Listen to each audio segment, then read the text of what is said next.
The story starts on a dark and stormy night in an old Chinese house. A group of men in black robes stood quietly in a line. One of them asked if anyone was there. The rain had formed puddles, and outside, a dirty child, soaked from the rain, looked at the men in black robes. Their stillness was creepy. Among them, a man with red eyes looked closely at the boy, wondering how he could be living in the empty martial academy. He called the boy a young warrior and politely asked if they could stay there for the night to get out of the rain. The boy watched them closely, curious about who they were. He was surprised they spoke so nicely, especially since he was just a kid. He thought they might see him as a young caretaker of the closed academy. Wanting to be polite, he greeted them back and figured they probably weren't bad people. He said he had been living in the empty academy for a few years and told them they could stay wherever they wanted. But he pointed to the pavilion where he stayed and asked them not to use it. The men thanked the young warrior for his kindness. Their leader told everyone to avoid the boys' pavilion and find shelter somewhere else. He asked if they understood, and they all said yes. They went to find their spots.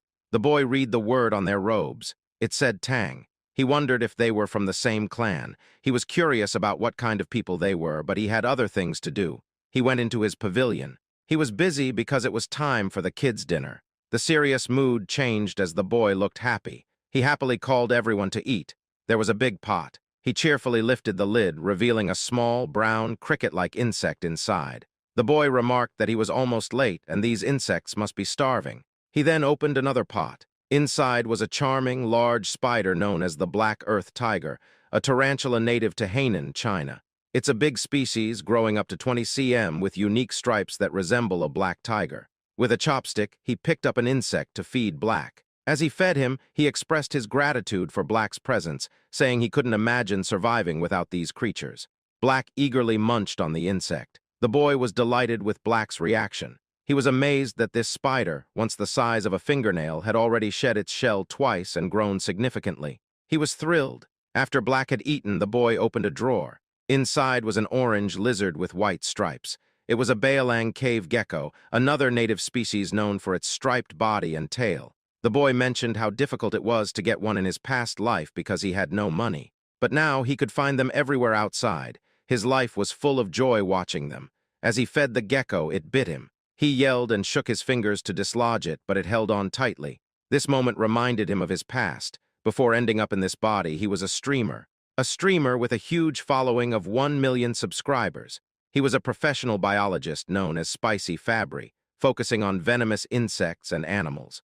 The trouble began during a live broadcast celebrating his 1 million subscribers, featuring the 10 most dangerous vipers in the world. The most dangerous among them, the black mamba, was seen as the most aggressive, and his trip to Africa to find it led to his demise.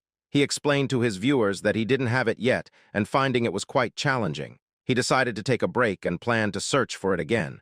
His viewers assured him they would wait. He was exhausted and couldn't locate it. In the chat, viewers were worried that the black mamba might be in his house and could bite him. The elusive snake, which he had searched for tirelessly, was actually curled up on top of his refrigerator. During the live stream, it bit him swiftly, and just like that, our boy died. Now back to the present, he frowned, thinking about how it happened after all his hard work. Meanwhile, an elderly man in a black robe stood outside his pavilion door. He knocked and called for the young warrior. The boy opened the door and asked if there was anything wrong. The man expressed his gratitude for the shelter from the rain. He invited the boy to join them for dinner, mentioning they had caught a deer. The boy was thrilled to hear this. He loved meat. Until now, the only meat he had eaten was from snakes and lizards. He gladly accepted the invitation and joined the others. They had set up a bonfire. Everyone gathered around, watching the deer cook. The elder noticed the boy drooling at the sight and mentioned that the deer would take some time to be ready. In the meantime, he asked if he could ask a few questions. The boy felt a bit embarrassed for staring too long but agreed to answer. The elder asked if the boy lived alone and how old he was. The boy wasn't sure if he was 14 or 15. He decided to make up a story that he had hit his head as a child and didn't remember much. When asked if he stayed there by himself, he said yes, explaining he had no special talent. He just caught snakes and sold their skins to get by. The elder was surprised he did such a risky thing. The boy replied that he was used to it. Someone brought over some cooked meat so they could eat first. An old man commented that the young warrior must be hungry. The boy thanked the elder. He mentioned it had been a long time since he had any meat. As he bit into it, he looked genuinely happy. In his mind, he thought, "This is happiness." The older men watched him with smiles. They asked the boy to listen while he ate. The elder explained they were searching for something and asked if he had seen anything unusual. The elder hesitated about sharing more. The white-haired elder suggested to the patriarch that, since they owed the young warrior, it might be fine to tell him. Besides, the boy probably wouldn't understand, and living alone, he wouldn't spread the word. The patriarch agreed with his father and began to explain. They were looking for a centipede with a blue spot on its body. The boy was taken aback by this. They called it the blue spot centipede. It was large, so they thought the boy might have come across it. He asked how big it was. The patriarch said that if it were an adult, it could easily swallow someone the boy's size. The boy went pale at the idea of such a gigantic centipede. He started to question his assumption that he had just traveled back a few hundred years.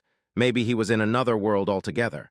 The white-haired man reassured him not to worry as they were close to catching it. The boy wondered if they intended to catch and raise it. The elders were puzzled by the idea of raising it. The white-haired elder was entertained and burst into laughter. They found the notion of raising a blue spot centipede amusing.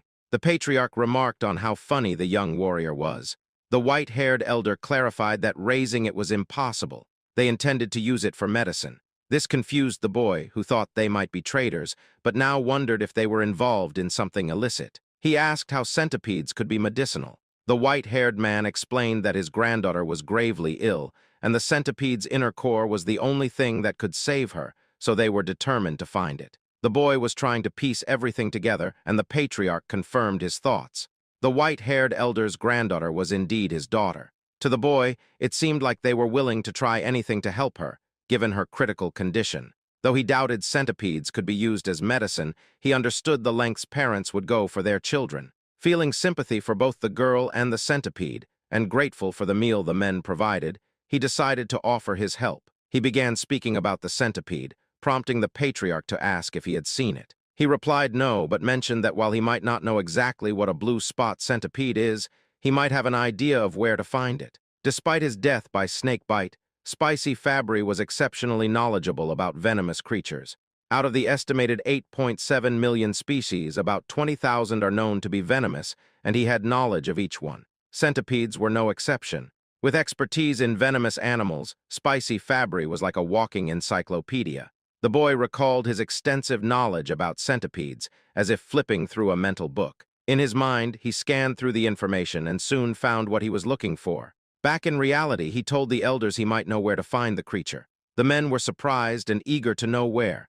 The boy asked about the areas they had already searched. They had looked north and east of the academy, mostly during the day, focusing on the riverside to the north. He wasn't surprised they hadn't found it. He explained, "Of course you couldn't find it." The elder was curious about what he meant by "of course."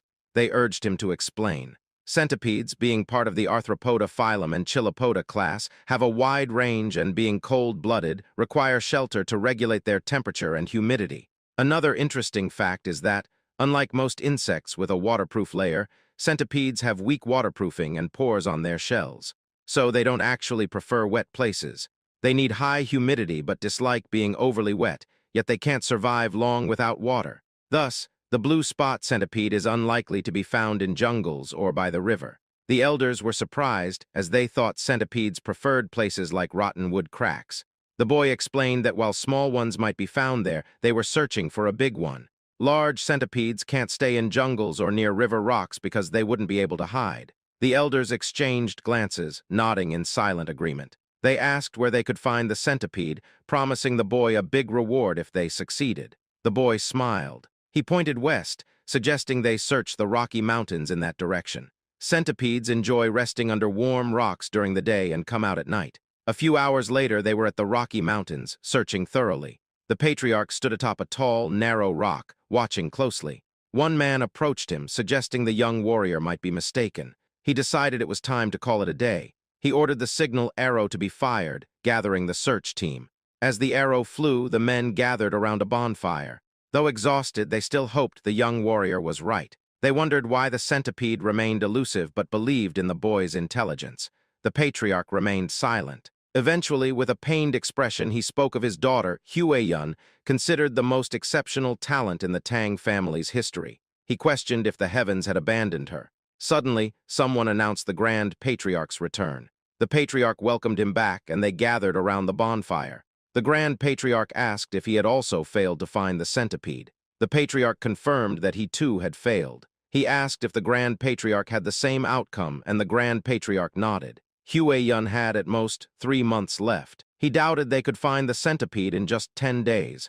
Silence fell over the group. The Patriarch suggested exploring the south the next day since they hadn't found any traces there. The Grand Patriarch agreed, noting the lack of traces. This statement sparked a realization in the Patriarch. He laughed heartily, admitting he couldn't believe what he had overlooked. He declared that they were indeed in the right place.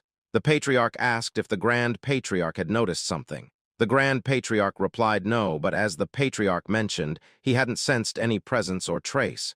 The Patriarch was puzzled. The Grand Patriarch explained that the absence of traces suggested it was there. He asked the Patriarch if he had seen any signs in the past 3 days. The Patriarch admitted he hadn't seen any animals, droppings, or territorial markings. That was when the Patriarch understood. The Grand Patriarch clarified that it was exactly as it seemed. It was unusual not to find any animal traces on such a large mountain. The Patriarch considered the possibility of a territorial creature. The Grand Patriarch suspected that other animals had either fled or become prey to the centipede. He patted the Patriarch's shoulder, assuring him that the blue spot centipede was indeed there. They felt hopeful that they could save Hueyun. The Patriarch wore a sad yet hopeful expression of a father. Suddenly, they felt the ground tremble. Alertness spread through the group. Panic set in as cracks appeared in the ground. The area around the bonfire began to crumble. Unexpectedly, it rose from the earth. Confusion swept over them as they tried to understand what was happening.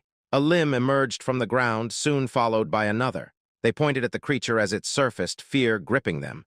Even the Grand Patriarch was filled with unease. Several more limbs emerged. It was indeed the blue spot centipede, and it was massive. Back at the academy, the boy grumbled about the commotion. He wondered just how large the centipede was, given all the noise. He remarked on how he had merely suggested searching for it, yet they seemed to be turning the mountain upside down. He was fascinated by the idea of a centipede big enough to swallow him whole. Being a fan of poison Pokemon, he thought he'd really like to see it. Meanwhile, at the Rocky Mountain, things eventually calmed down. They had defeated the blue spot centipede, though not without injuries. They managed to retrieve the core, a small blue gem, kept safely in a wooden box. The men were moved to tears, relieved they could finally save Hueyun. The Patriarch instructed his father to go to Sichuan first to treat the injured warriors. The Grand Patriarch was puzzled. The Patriarch explained that while grudges are etched in blood, favors are etched in stone.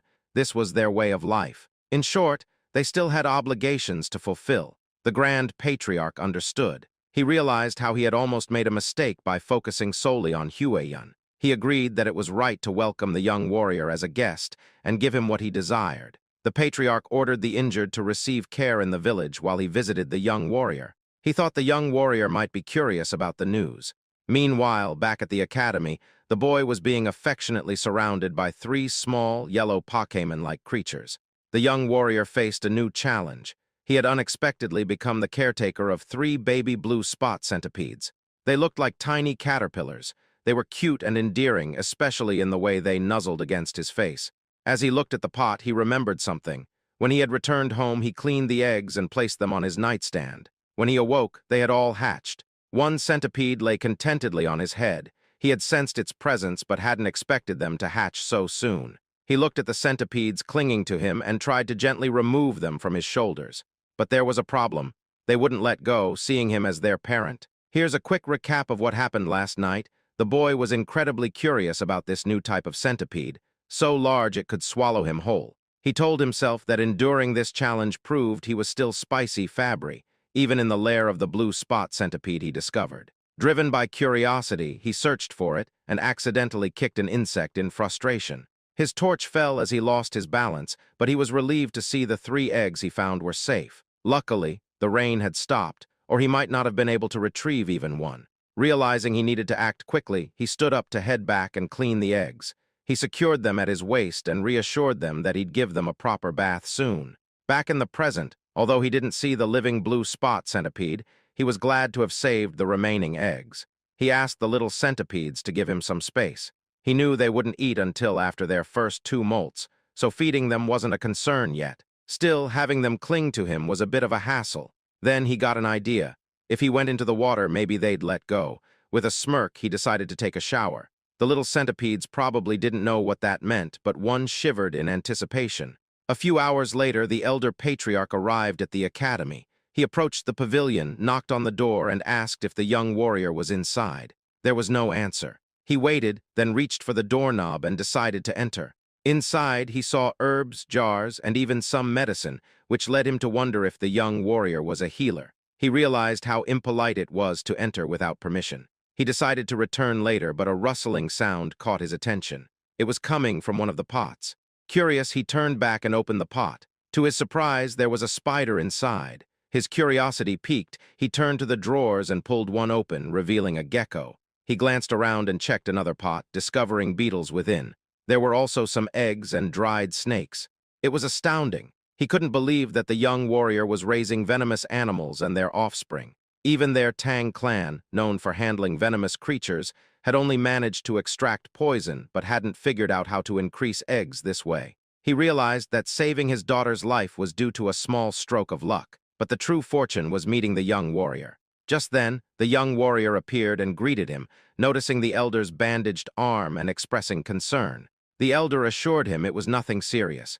He began to tell the young warrior something important but stopped abruptly, sensing an ominous energy. Suddenly, there was an explosion at the entrance behind the boy. Slowly, a silhouette emerged, revealing itself as it stepped forward. It resembled an ogre with one eye and a burned left side of its face. The elder instinctively pushed the young warrior aside, urging him to run. The boy was startled and confused. The monster let out a loud roar, assuming an aggressive stance. It moved swiftly, attacking with its hand. The elder blocked the attack with his uninjured arm, enduring great pain. The monster then pushed him back, sending him flying.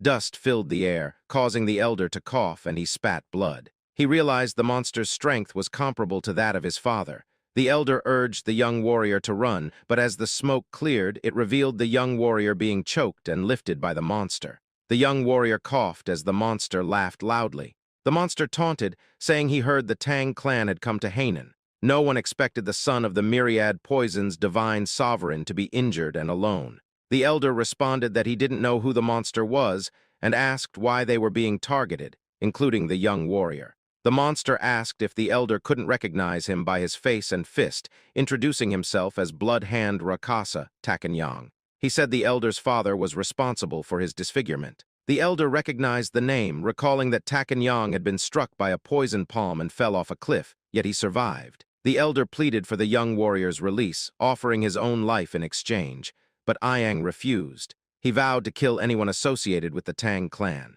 Inwardly, the elder cursed the demon, a term for a powerful martial artist causing harm. Ayang showed no intention of sparing the young warrior.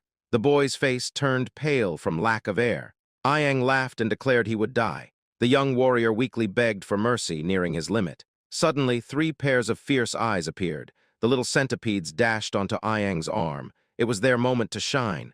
These small but fierce centipedes attacked and bit Ayang all over. Ayang was bewildered by the centipedes and dropped the young warrior. Furious, he shouted that even centipedes couldn't harm him. Suddenly, his neck turned violet and he coughed up blood, collapsing to the ground in agony. The young warrior was surprised and confused to see that Ayang had died. He moved away and asked the elder if Ayang was indeed a bad person. The elder, having witnessed everything, was astonished. His jaw dropped, but then he broke into a wide grin, realizing the young warrior was more than just a guest. The elder thought the young warrior should definitely become part of the Tang clan. A few days after Ayang's collapse, someone sighed. The young warrior was tending to the elder, placing a wet cloth on his forehead as he rested. The elder thanked him. The young warrior suggested that instead of thanking him, the elder could tell him where his companions were so he could check on them. However, he realized he couldn't leave the elder alone, and they couldn't call a doctor either. The elder reassured him not to worry, saying he would recover with a few days of rest. The boy was amazed at how calm the elder was after such a serious injury. He told the elder to stop being so nonchalant when he was in critical condition. The elder responded that he was fine because he was a martial artist. The young warrior was clueless and asked if martial artists were the kind who flew around and shot fireballs. The elder chuckled and explained that not everyone could do that, but it was one way to describe it. Spicy Fabry was amazed. It was yet another reminder that he truly was in a different world. Otherwise, a centipede as large as a house wouldn't make sense. The elder expressed that he owed his life to the young warrior who had saved him. Introducing himself formally despite his condition, he said he was Tang Kaolson of the Sichuan Tang clan. Finally, the young warrior introduced himself as well. His name was Y Soryang. Kaolson noted that So means small and Ryang means dragon. He thought it was a good name. Kaolson mentioned he had many questions he'd like to ask. Soryang encouraged him to go ahead. Kaolson asked if the centipedes on Soryang's body were venomous. Soryang gently rubbed one of the centipedes on its belly and confirmed, yes, since they are blue spot centipedes. This revelation made Kaolson sit up abruptly, astonished. He asked if Soryang had tamed them and how he managed to do it. Kaolson also mentioned that, while waiting, he noticed other venomous creatures and wondered if Soryang was raising those too. Soryang said it was a long story and asked if Kaolson was okay with hearing it. Kaolson assured him he didn't mind. Soryang began explaining, starting with the egg of the blue spot centipede. When he finished, Kaolson asked for confirmation that Soryang had raised it from an egg. Soryang nodded, saying he could roughly predict when it would hatch. To Kaolson, this was beyond comprehension. How did the boy manage such a feat? Soryang asked him to hold on for a moment. He went to one of the drawers, retrieved 2 lizards, and proudly showed them to Kaolson. The first lizard had a brown body with yellow stripes and white stripes on its tail, an ordinary striped lizard. Then there was another one. By breeding lizards with larger white stripes on their tails, he had produced one with a brown body and a white tail, no stripes. Kaolson asked if Soryang was saying he had bred that color. Soryang blushed and happily confirmed it, saying he thought it was pretty. Kaolson regained his composure and inquired if Soryang could pair ones with strong poison to create an even more venomous breed. Soryang responded with a huh. In his mind, he thought it was theoretically possible. He explained that if they knew which had the stronger poison, it could probably be done. He was still speaking when Kaolson exclaimed, "Really? That's possible?" Soryang was taken aback by the elder's intense reaction. Kaolson immediately urged him to join his family. Soryang was bewildered. Kaolson tempted him further, promising that if he joined, they would generously teach him all their martial arts, provide access to all sorts of elixirs, herbs, and any poisons he desired. Kaolson claimed that someone like Soryang could even capture or raise the legendary 10 great venomous creatures of the Central Plains martial world. As if that wasn't enough, Kaolson added, not to brag but to offer, the chance to meet one of the 3 flowers of the Central Plains, his daughter. Soryang exclaimed, "Hold on," and asked Kaolson to repeat what he had just said. Kaolson, amused, remarked that even though Soryang was young, he was still a man. He resumed talking about the flowers of the Central Plains, but Soryang interrupted, telling him to forget about that. Soryang wanted to know more about the 10 great venomous creatures of the Central Plains and asked if they were as amazing as the blue spot centipede. Kaolson assured him, of course. He explained that while the blue spot centipede was impressive, it was ranked lower compared to the 10 great venomous creatures. From giant scorpions to golden frogs that glitter like gold, whatever Soryang imagined, the reality was even more extraordinary. Kaolson smiled, seeing that he had successfully piqued Soryang's interest. Soryang looked excited, his eyes sparkling with curiosity. 2 days later, a Tang clan member was shocked to learn that Blood Hand Rakasa, Tak Iyang, had appeared. Kaolson explained that Iyang had been hiding and refining his martial arts, reaching a level close to his father's. The Tang clan members realized that if the patriarch had sent such a man to his death, he might have reached the realm of 10,000 poisons. They congratulated him. The patriarch corrected them, saying he hadn't achieved that. He revealed that it was the young warrior who had defeated Iyang. The Tang clan members were astonished. One member immediately clasped Soryang's hand, thanking him for saving the patriarch of the Sichuan Tang clan. They asked if he was an elder who had undergone rejuvenation. Soryang was puzzled. Seeing the confusion, the elder asked Soryang to demonstrate. The Tang clan members understood what was coming, and Soryang tapped his chest, calling out his little companions. The Tang clan members watched as Soryang's clothes rustled and 3 adorable centipedes peeked out, causing everyone to gasp. The little creatures crawled into view. Recognizing them as centipedes, the patriarch explained they were blue spot centipedes, and these small creatures had taken down Iyang. The clan members inquired about the poison. It was incredible that Soryang had managed to tame one. The patriarch explained that this was why they wanted to accept the young warrior as part of their clan. However, Soryang said he needed more time to think about it. A clan member told Soryang it was a great opportunity. The patriarch suggested they get moving, as he felt they shouldn't delay. Soryang asked if they were still searching for something. Kaelson paused before explaining that Blood Hand Rakasa, Tak Ayang, had practiced a martial art called the Blood Hand Poison Claw. It was a dark art requiring human blood and bone marrow to reach certain levels. Soryang found that quite unsettling. Kaelson continued, saying that if Ayang had left behind any secret scrolls or disciples, they needed to address it to prevent future threats and ensure such cruel martial arts never returned. Additionally, they needed to rescue anyone who might have been captured. The patriarch asked if Soryang would assist them, given his familiarity with Hainan Island's geography. Soryang looked thoughtful. He considered it. Joining the Tang clan meant a lifelong commitment. It's like checking the company culture and the boss's character during an internship. Soryang agreed to help once the patriarch recovered. They praised him for making the right decision. Soryang replied that helping meant saving lives, so of course he would assist. In his mind, he planned to use this opportunity to learn more about the Sichuan Tang clan. After all, skilled individuals often evaluate their potential employers. Kaelson needed 3 days to recover. They stopped by a village near the abandoned martial academy to locate the base of Blood Hand Rakasa, Tak Ayang. They inquired about any missing people. An old man mentioned that about 1 or 2 people go missing in the jungle each year, but there hadn't been any noticeable patterns of disappearance. Kaelson was deep in thought. They thanked the village chief for his help, and he humbly replied, "I am honored to assist the famous patriarch of the Sichuan Tang clan." They excused themselves, realizing they hadn't found any significant leads. As they walked through the forest, Soryang commented that there seemed to be nothing special about the village. Kaelson explained that when Ayang found them and revealed himself, it was near that area, but locating his base was proving difficult. Soryang also found it odd that there were no traces. He recalled what Ayang had said, which sparked a realization. He asked Kaelson if he remembered what Ayang said when he appeared. Kaelson admitted he didn't really recall, as he had been struck away by Ayang's attack at the time.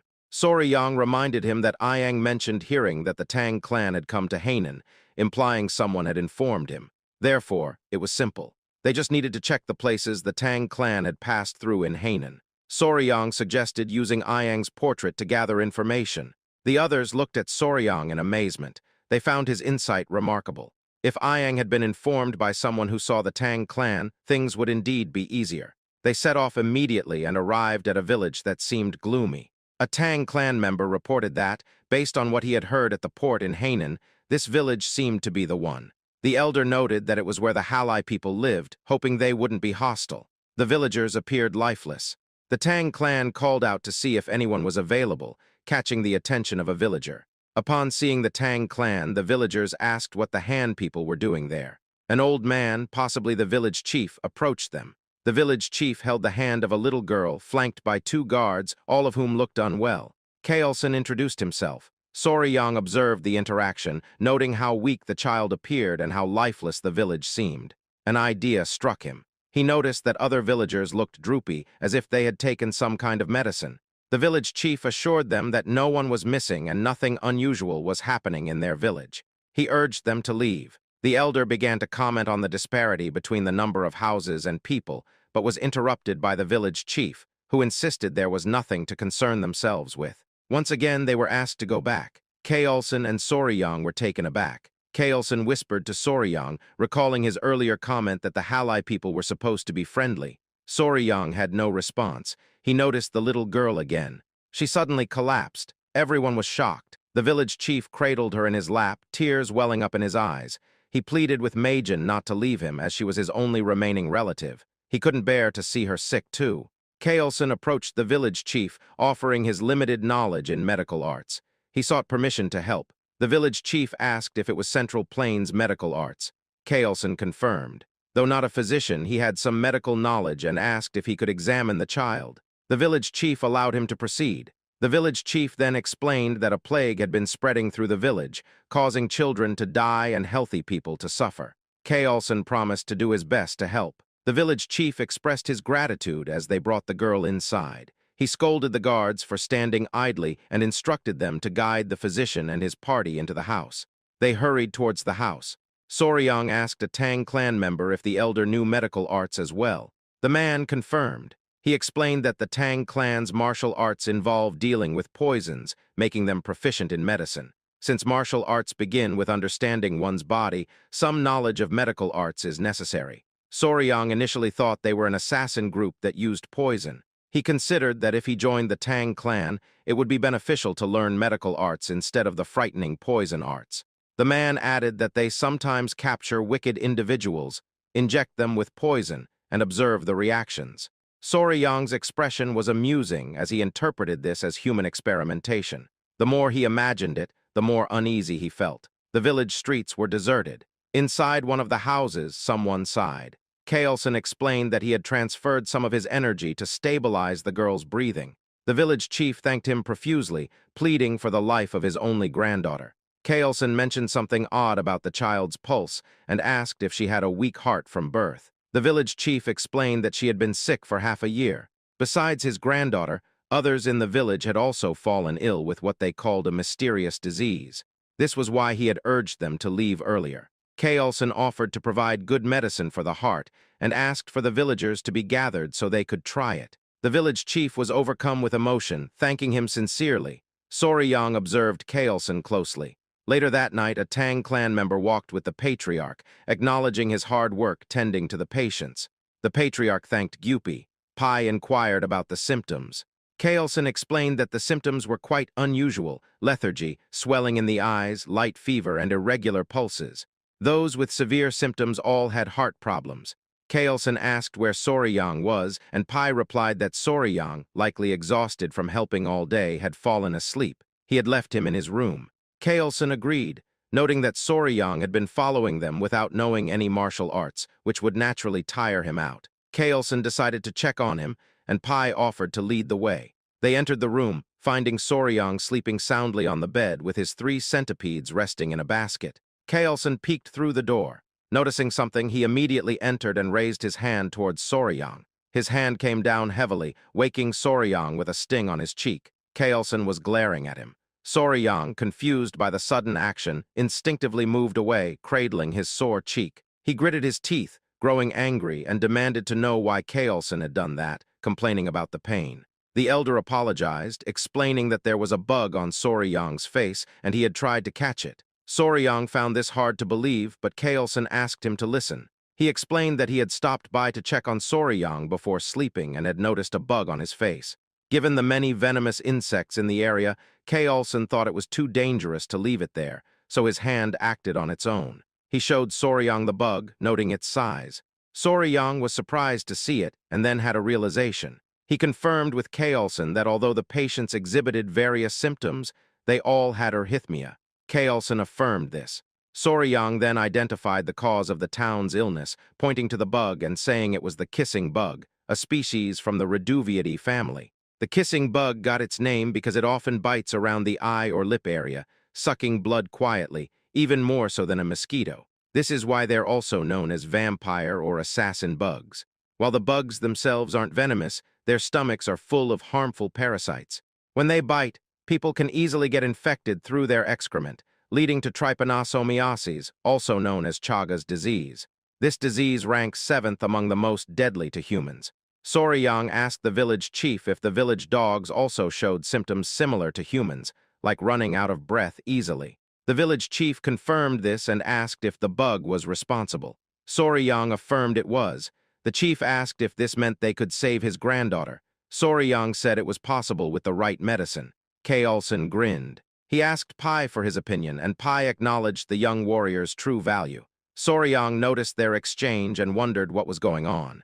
They reminded him that they were from the Sichuan Tang family. Soryang looked puzzled, and Kaelson repeated the statement. In his mind, Soryang wondered, so what? His expression was both annoyed and confused, which was amusing.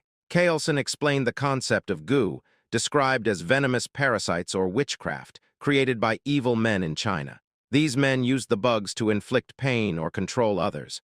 Soryang found this incredible. Kaelson agreed, but noted that many martial artists had been killed by gu or forced to commit terrible acts, like harming their own families or becoming slaves to these evil men. This is why many have tirelessly sought an antidote to counteract goo. Kaelson explained that they were referring to cures that either expel the goo from the body or dissolve and kill them inside. Soryang started to understand. Kaelson then asked who might succeed in creating such a cure, and proudly declared that, of course, it was the great Sichuan Tang family. He assured them that if they had a remedy that could dissolve a fist-sized worm inside the body, a tiny bug wouldn't be a problem. He showed the curse melting orb, noting that even a small amount of the medicine should suffice. Soryang expressed his admiration, though he privately thought the name was quite fancy for an anti-parasitic drug. The Tang family assured the village chief that they could save his granddaughter. In the end, the villagers began to recover, starting with the chief's granddaughter. The chief was immensely relieved. The villagers' warm hospitality served as a delightful bonus. Their bright and cheerful demeanor affirmed the positive rumors about their personalities. Kaelson acknowledged that it would have been challenging without Soryang identifying the cause. He told everyone that the gratitude belonged to Soryang. The villagers thanked the young warrior, calling him their savior. Though the Tang family's medicine cured the villagers, Kaelson gave all the credit to Soryang. Seeing Soryang receive the thanks warmed Kaelson's heart, as if he were being thanked himself. Soryang was moved by this. The villagers celebrated, tossing Soryang into the air repeatedly. Later, the village chief whispered to Kaelson about their earlier conversation at the village entrance. Kaelson asked what it was about. The chief referred to the villagers with missing people. Kaelson remembered and asked for details. The old man, wishing to repay their kindness, shared a strange story he heard. Among the village women, one was from another village and told him about a tragedy a few years back where people disappeared. They believed they had found a lead. Kaelson asked the location of the village. The chief said it was a small village to the west. Upon arrival, they were greeted by the stench of corpses. They knew they were in the right place. Kaelson observed the scene. Corpses, trash, and bugs littered the area, with poison lingering in the air. Pai warned Soryang not to look due to the gruesomeness, but Soryang had already seen it all. A man pointed out something unusual, a gold chicken foot. It was pecking at the corpse of a snake. Just kidding, it was a mysterious bird. The bird had a golden tail, and its body was a mix of purple, pink, and black. It looked almost magical. One person couldn't bear to see the bird dishonoring the dead any longer and picked up a rock to throw at it. Kaelson tried to stop him, but it was too late. The rock missed, but they caught the bird's attention. The man was furious, but Kaelson placed a hand on his shoulder, cautioning him that something felt off. The bird spread its wings, releasing a miasma into the air. Soryang was taken aback as he watched the miasma melt the skeletons. Someone grabbed Soryang by the mouth to protect him. Kaelson quickly ordered everyone to run while covering Soryang's mouth and nose. He explained that the creature was a Ji-Niao, which means poison-feathered bird. After escaping to safety, the group gathered around Kaelson. He described the bird, noting its 5-foot wingspan. Its beak was sharp and bronze-colored, and its body was covered in purple feathers. When it spread its wings in anger, everything around it turned black and died, poisoned by its presence. It had a golden crown on its head, giving it a truly regal appearance. Kaelson identified it as a Gen or Ji-Niao. Soryang's eyes lit up with enthusiasm as he asked if it was one of the 10 great venomous creatures. Kaelson confirmed it was. He explained that the Ji-Niao occupied the top position among the great venomous creatures, known as the king of all venom. Soryang was thrilled. In his mind, even the venomous insects and snakes of Earth seemed tame compared to this creature. He marveled at how biochemical weapons seemed to roam freely in his current world. Kaelson mentioned that the Ji-Niao seemed to have been drawn there by snakes carrying venom. It said that the Ji-Niao only eats the heads of venomous snakes.